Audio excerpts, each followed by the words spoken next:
Aujourd'hui, j'aimerais que tu prennes conscience de ceci.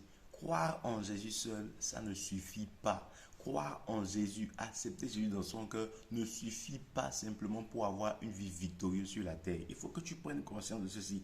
Et enchaîner des programmes de prière sur programmes de prière ne suffisent pas pour te rendre libre ou bien pour te rendre prospère. Il faut que qu'on se dise la vérité. Si seulement enchaîner les programmes de prière pouvait te rendre libre et te rendre prospère, pourquoi depuis près de 10 ans, de 15 ans, beaucoup de personnes prient, mais leur vie ne change pas. Ils sont toujours là dans la pauvreté. Pourquoi? Pourquoi les vies ne changent pas? Pourquoi? Je vais vous expliquer.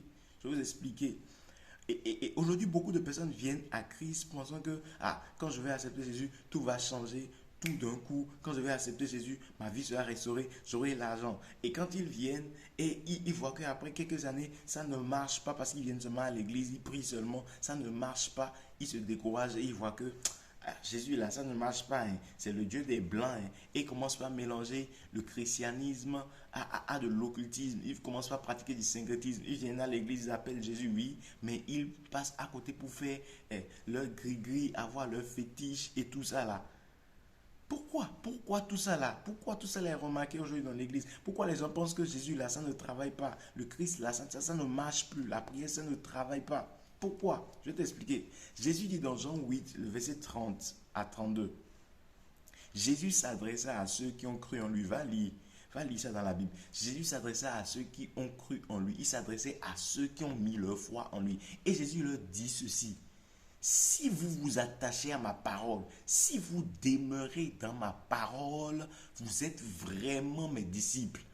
Et il continue. Non seulement ça, vous êtes vraiment mes disciples, vous connaîtrez la vérité et la vérité vous affranchira. La vérité vous rendra libre.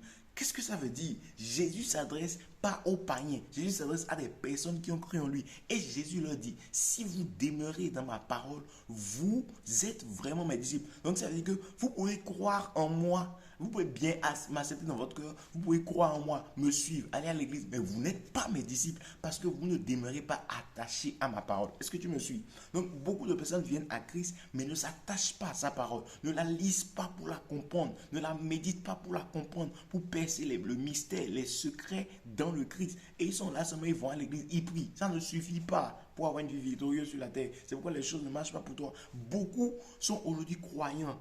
Ils croient, mais ils ne sont pas devenus des disciples. Et Jésus dit, si vous demeurez dans ma parole, vous êtes vraiment mes disciples. Ça, c'est numéro un.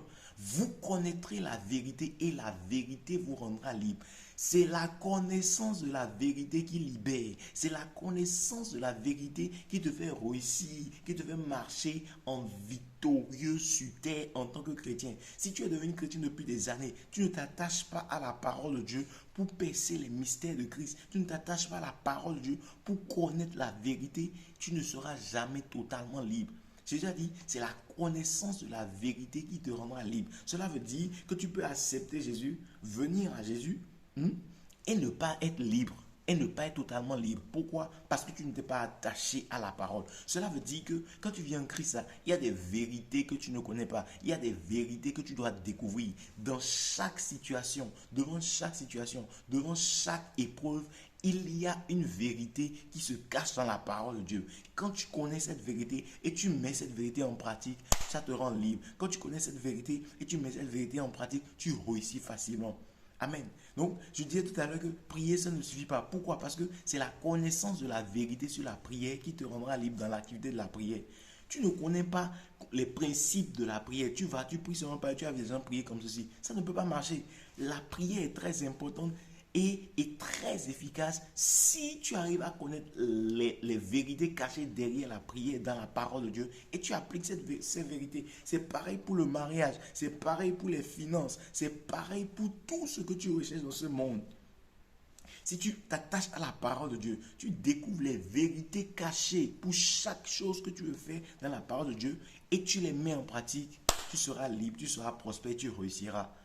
Est-ce que tu comprends? Donc ça ne suffit pas de dire je vais à l'église, je suis croyant. Ça ne suffit pas de dire je prie, je prie. Non, il faut connaître la vérité. Dans chaque domaine, c'est la connaissance de la vérité qui nous donne la promotion. C'est la connaissance de la vérité qui nous permet d'être totalement libres. Donc chrétien depuis des années, Revois la manière dont tu es attaché à la parole de Dieu. Deviens quelqu'un qui est saoulé avec la parole de Dieu, tout le temps avec la parole de Dieu, parce que tu ne veux pas rester sans connaître la vérité, sans découvrir les vérités cachées derrière chaque situation, derrière chaque domaine. Beaucoup de personnes, plus de 75% des chrétiens sont des ignorants des vérités cachées dans la parole de Dieu. Et comme ça ne peut pas marcher. Et comme ça, les gens autour de nous vont voir que Jésus là, ça ne marche pas. Christ là, ça ne marche pas. Alors que croire en Jésus, accepter Jésus et aller à l'église, ce n'est que l'étape initiale. Ce n'est pas l'étape finale. Il y a des étapes qui suivent. Comme, premièrement, croire en Jésus. Deuxièmement, s'attacher à sa parole. Demeurer dans sa parole. Troisièmement, devenir disciple authentique. Quatrièmement, connaître la vérité. Et cinquièmement, devenir totalement libre par la connaissance de la vérité. Voilà ce que j'avais à partager avec toi. Si tu as été béni, partage ceci avec quelqu'un, abonne-toi et laisse-moi un commentaire. Shalom, le Seigneur est avec toi. J'ai partagé mon message en me basant sur Jean, le chapitre 8, verset 30 à 32. Bonne journée et à demain.